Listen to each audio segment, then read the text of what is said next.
Hello friends, welcome to the channel. आप में से बहुत लोगों के मैसेजेस आ रहे हैं कि पोइट्री एक्सट्रैक्ट्स को कैसे सॉल्व किया जाए। तो मैं आज पोइट्री एक्सट्रैक्ट्स यानी कि आरटीसीज की ही बात करने वाली हूँ, that too with the help of 2024 December paper of British poetry MEG 01। तो पेपर को सॉल्व करते जाएंगे और साथ ही साथ देखेंगे कि किस तरीके से आपको आंसर लिखना है। चैनल को शेयर और सब्सक्राइब करना ना भूलें। यहाँ पर आपको अपडेट्स मिलती रहेंगी, प्रिपरेशन से रिलेटेड भी और नोटिसेस से रिलेटेड भी।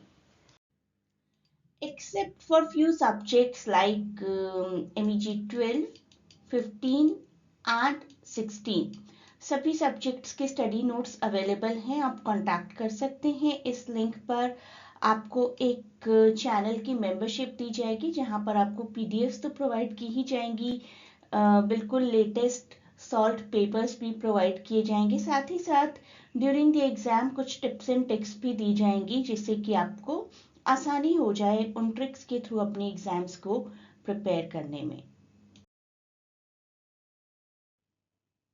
अगर आप सैम्पल पीडीएफ देखना चाहते हैं तो मैं आपको ये लिंक प्रोवाइड करूंगी डिस्क्रिप्शन में। ये एक चैनल है जिसको आप ज्वाइन करेंगे। यहाँ पर भी मैं कुछ मिनी टिप्स प्रोवाइड करती रहती हूँ, सैम्पल पीडीएफ्स अवेलेबल हैं, एग्जाम्स की इंफॉर्मेशन देती रहती हूँ। तो ये एक मेजर ग्रुप तो है, ये आप सभी ज्वाइन कर ही लीजिए। यहाँ पर आपको इंफॉर्मेशन मिलती रहेंगी, कुछ नया अपडेट मैंने किसी पीडीएफ में किया है या कोई नया बैच शुरू होने जा रहा है या एग्जाम्स आ रहे हैं, आपके असाइनमेंट सबमिशन की डेट आ रही है, तो सबकी इंफॉर्मेशन भी आपको मिलती रहेगी। चलिए अब पेपर के बारे में जानते हैं थोड़ा सा। 100 मार्क्स का आपका पेपर होता है, 3 घंटे का। आपको 5 क्वेश्चन अटेम्प्ट करने होते हैं जिसमें से क्वेश्चन नंबर 1 जो कि आरटीसी का सेक्शन है वो कंपलसरी होता है। तो ये था आपका पूरा पेपर दिसंबर 2024 का। इसी को मैं स्टेप बाय स्टेप डिस्कस करूंगी। एक पार्ट में आज की वीडियो में हम आरटीसी कवर करेंगे और एक और वीडियो कवर करेंगे जिसमें हम ऐसे क्वेश्चंस के बारे में भी जानेंगे। तो it was not a tough task. आपको यहाँ से 4 में से कोई 2 एक्सट्रैक्ट्स को आइडेंटिफाई करना था और 7 में से आपको 2 से 7 तक में से यानी कि इन क्वेश्चंस में से आपको कोई भी 4 क्वेश्चंस करने थे तो आपका काम चल जाता। अगर आपको कोई भी क्वेश्चन नहीं आता, कोई 2 क्वेश्चंस नहीं आते तो आराम से स्किप कर सकते हैं। देखिए 7th क्वेश्चन में अपने आप में चॉइस है, इनमें से कोई भी 2 पोइट्रीज आती हो आपको तो आप 7th क्वेश्चन अपीयर करिए, फिर आपको सिर्फ इन क्वेश्चन में से कोई 3 क्वेश्चंस अपीयर करने होंगे। तो how easy that will be. थोड़ी सी स्टडी ज़रूर करनी पड़ेगी, सरफेस लेवल की स्टडी से काम नहीं चलेगा। पोएट्स के बारे में, पोइट्रीज के बारे में जानना पड़ेगा और मेरे नोट्स में आपको सब कुछ मिल जाएगा। तो आज की वीडियो से हमारे 2 काम हो जाएंगे। एक तो हमें कुछ एक्स्ट्रा एक्सट्रैक्ट्स करने को मिल जाएंगे, प्लस पता चल जाएगा कि आंसर कैसे लिखने हैं। My first thought was he lied in every word, that hoary cripple with malicious eye askins to watch the workings of his lie. तो सबसे पहले आपको क्या करना है, आपको रेफरेंस लिखना है, मतलब कि लाइंस कहाँ से ली गई हैं। ये लाइन नहीं लिखनी है, सिर्फ मैंने आपको समझाने के लिए बताई है। रेफरेंस हेडिंग लिखनी है, उसके बाद लिखना है these lines are taken from child Roland to the park to the dark tower came, poetry का नाम और पोएट का नाम। अगर पॉसिबल है तो इसी तरीके से लिखें, ब्लू पेन से बाकी सब कुछ और पोइट्री और पोएट का नाम ब्लैक से, तो that will be very impactful. उसके बाद आपको लिखना है कंटेक्स्ट। कंटेक्स्ट में आपको पूरी पोइट्री की एक बेसिक थीम लिख देनी है कि इस पोइट्री में क्या हुआ था। The poem follows child Roland a knight on a difficult journey to find the dark tower. तो रोलैंड जी के बारे में जो कि एक नाइट है जो एक डार्क टॉर को ढूंढ रहे हैं। इसके बाद एक्सप्लेनेशन। एक्सप्लेनेशन में आपको लाइंस को पर्टिकुलरली कंसंट्रेट करते हुए एक्सप्लेन करना है। एक ओल्ड क्रिपल मैन से मिलते हैं हमारे नाइट और जिनको वो ट्रस्ट नहीं कर रहे हैं, जिनकी डायरेक्शंस को वो फॉलो नहीं करना चाहते लेकिन अभी भी फॉलो कर रहे हैं। जैसे ही वो ट्रेवल करते हैं, he reflects on his life and believes कि his quest will end in failure and death. इन्हें शुरुआत में ही लगता है कि बाकी भी बहुत सारे लोग इस क्वेस्ट में अनसक्सेसफुल हुए, पता नहीं मुझे सक्सेस मिलेगी या नहीं। किसी से कुछ पूछते हैं लेकिन उस पर ट्रस्ट नहीं करते। Despite this he stage committed, knowing he will join other fallen knights who searched for the tower before him. तो उन्हें लगता है कि कुछ भी हो, दूसरे नाइट से वो मिलकर जरूर रहेंगे बाकी सभी नाइट्स जिन्होंने उनसे पहले इस डार्क टॉवर की खोज करने की कोशिश की है।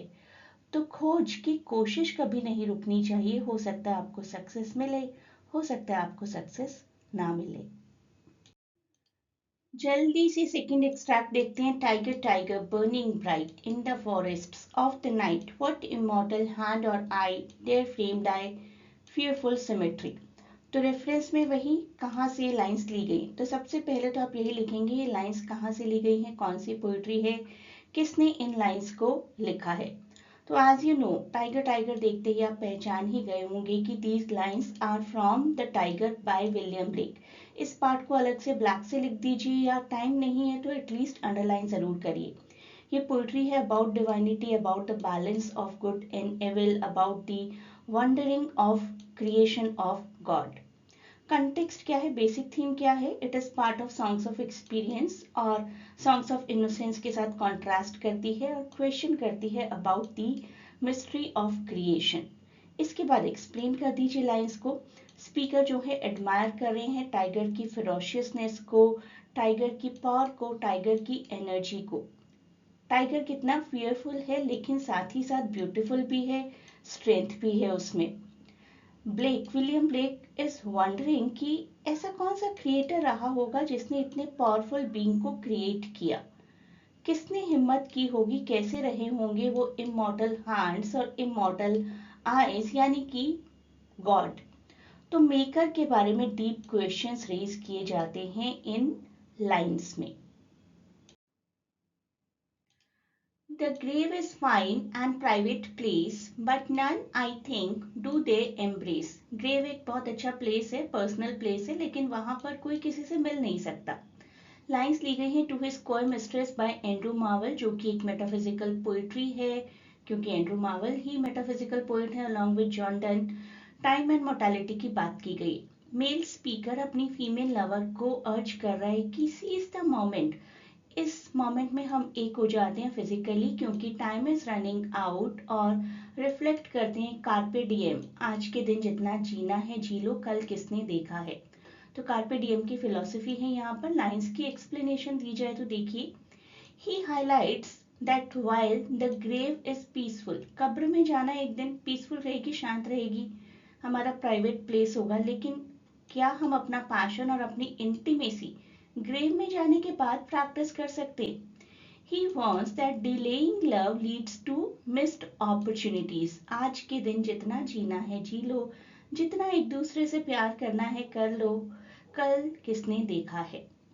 Marvel's imagery emphasizes the urgency of enjoying life, physical intimacy before it is too late। Next lines, Who would not sing for Lycidas। यहाँ से या तो आपको अच्छा हिंट मिल जाता है कौन सी पोइट्री है। He knew himself to sing and build the lofty rhyme।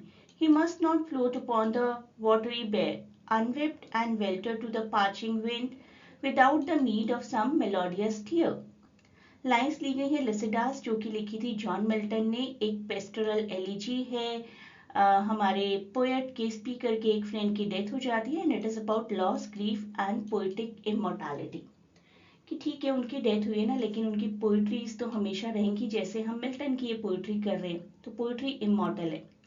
Written for Milton's friend Edward King, Milton के एक बहुत ही अच्छे दोस्त एडवर्ड किंग की बहुत जल्दी डेथ हो गई थी, ही ड्राउन्ड एट सी। और पोइट्री भी उसी तरीके से एक कैरेक्टर को क्रिएट करती है, लिसिडास, जो कि सी में कहीं ड्राउन हो गए हैं without the knowledge of the speaker, speaker को पता भी नहीं कहाँ गायब हो गए हैं, and he is expressing his mourning, his grief, his pain through this poetry।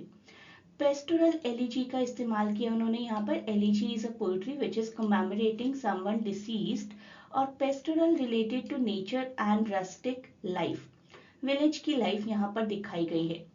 Speaker अर्ज करते हैं सभी से कि लिसिडास एक बहुत टैलेंटेड पोएट थे, उनको हमें भूलना नहीं है, उनके ट्रिब्यूट को, उनके मेलोडी को हमें भूलना नहीं है।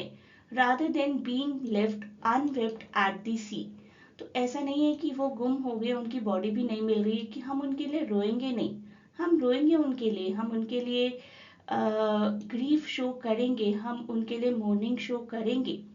मिल्टन हाईलाइट करते हैं कि उनकी पोइट्री तो अभी भी बची है ना, उनकी पोइट्री है जो उनकी मेमोरी को प्रिजर्व करेगी और उस डेड पर्सन को हमेशा के लिए सम्मान देगी, ऑनर करेगी। आज में हम ऐसे क्वेश्चंस कवर करेंगे, और आप अगर पीडीएफ चाहते हैं मेजर एमईजी सब्जेक्ट्स की, you can connect at this link, इस लिंक पर आप इंक्वायरी कर सकते हैं। A great good luck to all of you for your upcoming exams.